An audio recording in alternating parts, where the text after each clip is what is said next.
14 billion pesos, ganyan po kalaki ang bumahang pondo para sa mga flood control projects sa Maynila. Pero nabistong wala palang permit mula sa lokal na pamahalaan ang mga naturang proyekto. Narito ang report ni Camille Samonte. Mula 2022 hanggang ngayong taon, higit 200 flood control projects ang itinayo sa lungsod ng Maynila. 14 billion pesos ang halaga niyan. Pero nadiskubre ni Manila Mayor Isko Moreno na ni isa sa mga proyekto walang kaukulang permit mula sa LGU. Inaprubahan daw ng DPWH ang proyekto kahit klaro umanong paglabag ito sa Local Government Code at ibang ordinansa. So most of it finished already. Bumaha ng pondo sa Maynila, bumaha pa rin sa Maynila.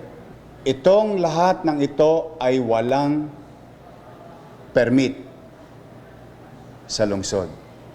Kung pagbabasehan ng mga dokumento, ang Chelsea Construction and Supply ang isa sa mga may pinakamaraming nakuhang proyekto na aabot sa 1.4 billion pesos. Isa sa mga proyekto nila ang 38.4 million peso flood mitigation structure sa kahabaan ng Estero de Magdalena sa Barangay 259 at 266 sa Tondo. February 2025 ang agreement at binigyan sila ng 161 days para tapusin ito. Dito sa kinatatayuan ko makikita yung isa sa mga flood control projects na ginagawa ng Chelsea Construction. Dito yan sa kahabaan ng Estero de Magdalena.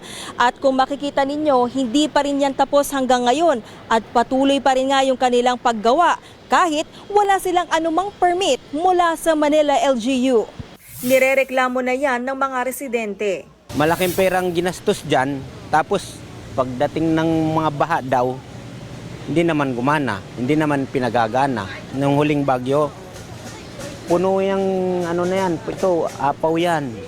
Dumepensa naman ang DPWH North Manila District Engineering Office. Gumagana raw ang flood control doon at may maintenance team umano na nagmo-monitor.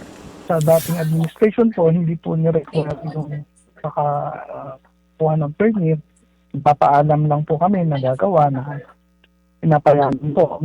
Sinuspende daw muna nila ang mga nasabing proyekto. Sinisikap pa namin na makuha ang pahayag ng Chelsea Construction.